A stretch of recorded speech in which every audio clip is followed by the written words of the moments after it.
I'm here with Mustang owner John Coetzee from the town of Blue Mountains and his GT350 Mustang. John, it's great to have you on the show. Thanks very much, Mark. Pleasure to be here.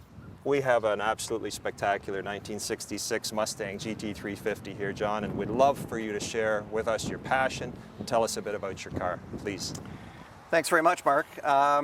What can I say? I've owned a few different Mustangs in the past, and you know, back in the 70s and 80s, and I always wanted one of these, and I set my sights on getting one in '86, and after a hunt of about 6 months, I found this one and have been in love ever since. It's been just an amazing vehicle. I did a ground-up restoration on it in the late 80s, and it's been running like a clock since 1989, and I've been thoroughly enjoying it ever since. It's a very special car, as you know. The Mustang versions, the GT350s, started in 1965. They made about 560 of them, all in white. In '66, they evolved to 4 different colors, given people wanted greater variety in colors in their cars. They also modified a few other things to make them a little less of a street legal race car and a little more comfortable for people to drive on normal roads. Anyway, this is arguably you know, the best of both worlds. It's still a purpose-built race car, but it's got, you know, 1 or 2 more creature comforts than the 65s. They built about 2,370 or 80 of these, 1,000 of which went to Hurst as rent-a-racers, and the other 1,370 or so were street versions. And Can you tell us, John, can you show us some of the features of this car that are specific to the GT350 that are not in your standard Mustang of that vintage? Sure. There isn't that much in the interior. You know, one of the things is the racing belts. They were made by Ray Brown, and they were competition lap belts that these cars came with. Carroll's signature did not come with the car. That came later. But there's a special 9,000 RPM tachometer that came with the car. Other than that, the interior is basically the same as, you know, a high-performance Mustang that would be delivered in the day. Most of the changes were either cosmetic or suspension related, and the engine, of course, was modified by Shelby American. I just want to point out to our viewers a number of things about this car, John. You can come up and just show us the logo here. The GT350 is indicating that this is a Carroll Shelby car built in San Jose, California. Is that correct, John? That's correct. And then how many of these, again, were there built in '66? Of the street versions, I think it's 1,370 or so of the non-Hertz versions, of which about 300 were red. Now, I understand, John, that they came with a stock 289, a small block V8, but because they're a Shelby engine, they push the horsepower up well over 300 horsepower on these cars. Yeah, specifically what they did was they changed the intake. They put on a different carburetor than was stock with the 271 horse K-Code engine, and they added headers. And those 3 things took it from 271 to 306 horsepower in the standard GT350 configuration. Can you point out this, John? Like, yeah. This is huge, this breather on this car. Yeah, and that is not stock to the car for, you know, concours purposes.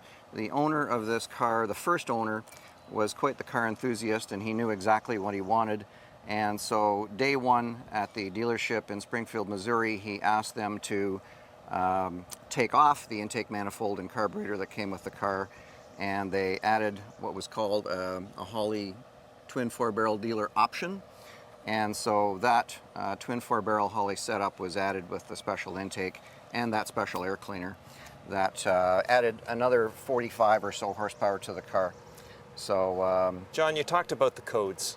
And for our viewers who are not Mustang people, there are R codes, there are K codes, and then there's an H code. Can you just help us with those codes and what they mean? Well, in 1965, of the 560 or so GT350s that were made, I think 37 were R codes, and those 37 were purpose-built racing cars. They were made for the track. So they were more highly modified and were not street legal as far as I'm aware. and the others were the S or street versions. In '66, they made the Hertz models, the 350H. They made the street versions, which this is, and those are the codes that were used. Not to be confused with the K code engine, which was the 289 high performance engine that the GT350 was based on. John, I noticed with this engine that you've really been detail oriented with the rebuild of this engine. I look at things like the clamps. You have the correct clamps on it. You've got the correct paint color on the block. You've got the valve covers that are the Cobra valve covers. Can you just tell us a little bit about why was it that you were so specific about being detail oriented when you did this restoration? I like to keep the car as original as possible. There have been some modifications to the car. As I said, the owner day one changed the intake and carburetors, but other than that, the engine bay is pretty much as it was. This bar, called the Monte Carlo Bar, in the stock version of the car is straight to provide additional structural rigidity.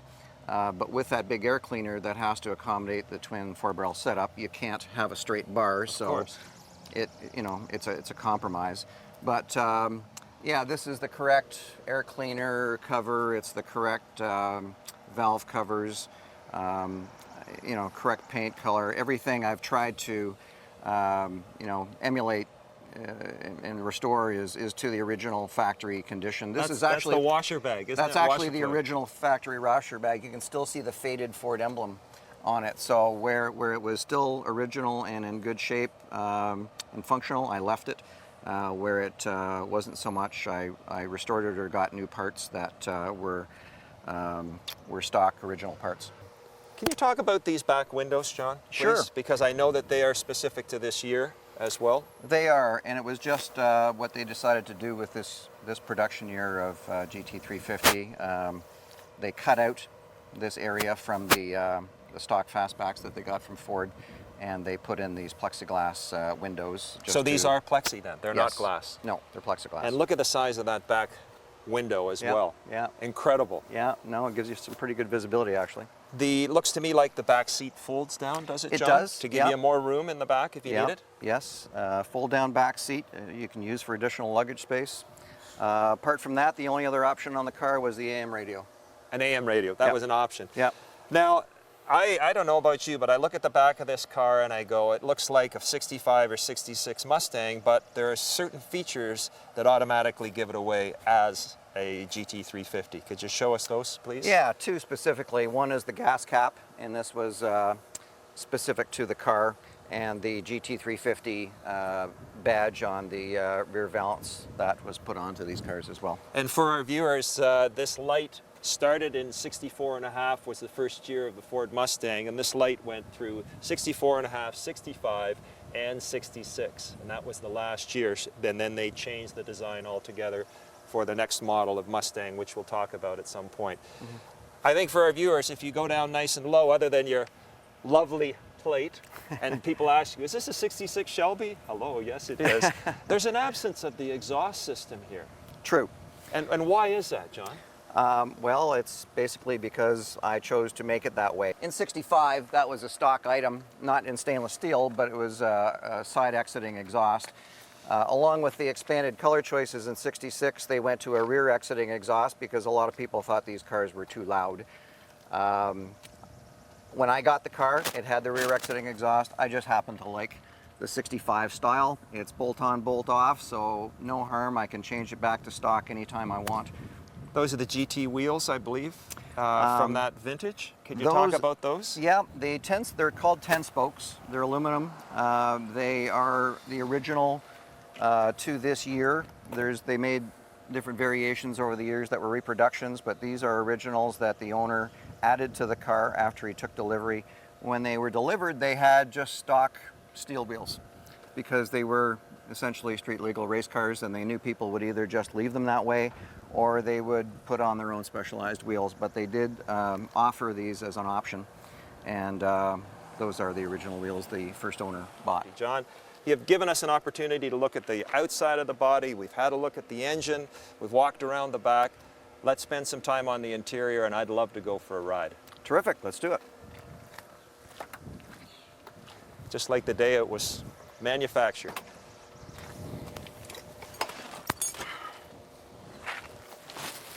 So John, just before you start the car up, could you just point out a couple of features? You mentioned earlier about our AM radio as a stock item in this vehicle. Yep, stock item, original radio, still works. That was one of the few options you could get on the car. As I mentioned, the 9,000 RPM tachometer came standard with the GT350. And was that the normal location for the Yes. GT350? Yes. Tell us about this beautiful wood grain steering wheel. This is actually not specific to the Shelby vehicle. This is the same simulated wood Yeah. wheel that you could get with the Mustangs of the day. The steering wheel cap in the center is obviously unique to the car. It says GT350.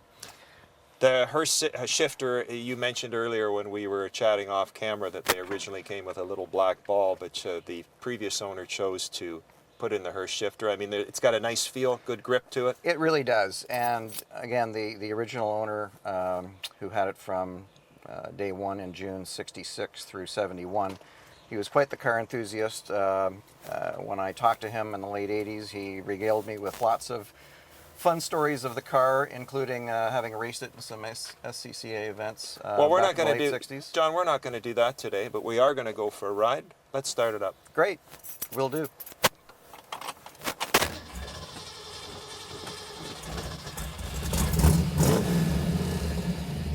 Now, it's going to be a little hard for us to hear over that exhaust. You're not running perfectly straight pipes, are you, from the header? No, they're glass packs, which is what the standard muffler, if you want to call it that, was for the 66. And then have you got an electric fuel pump driving those carburetors, or No. is it a manual fuel pump? Mechanical fuel pump, still the same one that the car came with. And how many miles per gallon on this? I don't think we really want to know, do we? You know, if you have a light foot and drive it 80, 100 kilometers, you can get 15 miles to the gallon out of it. It goes down quickly from there. I love this. I love the sound, John. I think it's time we buckle up. Okay, we're all set to go for a spin.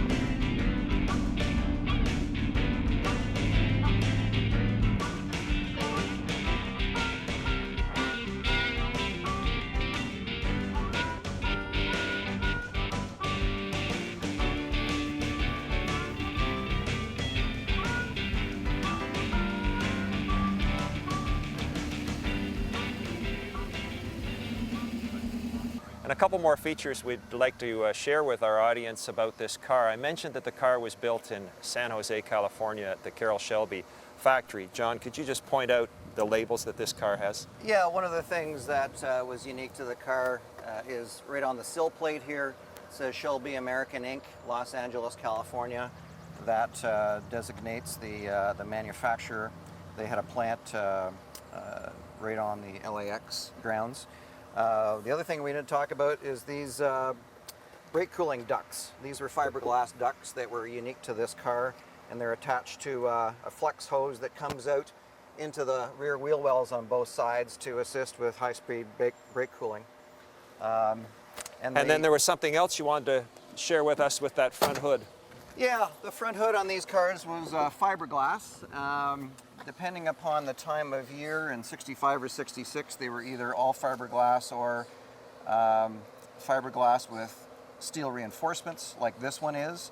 In the very late models, I think they went to an all-steel hood with the scoop attached. So there were variations along the production line, but this one's fiberglass, steel reinforced. John, your knowledge, your passion for classic cars, particularly Ford Mustangs, is very self-evident today. 29 years you've had this car? 29 years. Yeah. And all those years of restoring it, we went for a fabulous ride today. I just want to say thank you for sharing your passion with us today. It was Thank you, my Mark. pleasure. It was a pleasure. Yeah, it was great.